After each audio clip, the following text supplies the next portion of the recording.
মুসলিম শরীফের হাদিসের ভিতরে এসেছে, গভীর রাত্রে রাতের তৃতীয় অংশে আল্লাহ রাব্বুল আলামিন প্রথম আকাশে আসেন আর ডেকে বলেন, পৃথিবীতে আছো নাকি কেউ গুনাহ করে জীবন বরবাদ করে দিয়েছো, আমার কাছে মাফ চাও।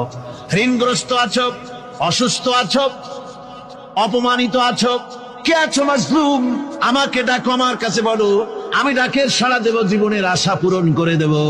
ওই সময় যেই সমস্ত লোকেরা কাঁদে তাহাজ্জুদের নামাজ পড়ে, আল্লাহ জিজ্ঞেস করেন ফেরেশতারা, অমুক অমুক দেশ অমুক অমুক বান্দারা কাঁদে কেন?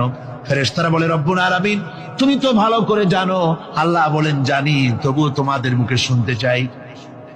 তারা বলে, রব্বুল আলামিন তোমার এই বান্দা গুনাহ করেছি, গুনার জন্য মাফ চায়, জাহান্নাম থেকে বাঁচতে চায়। আল্লাহ পাক বলেন, ফেরেশতারা আমার এই বান্দারা আমারে দেখেছে নাকি? বলে দেখে নাই। বলে আমার দোজখ দেখেছে নাকি? বলে না, তাও দেখে নাই। আমার বেহেশত দেখেছে নাকি? বলে না, তাও দেখে নাই।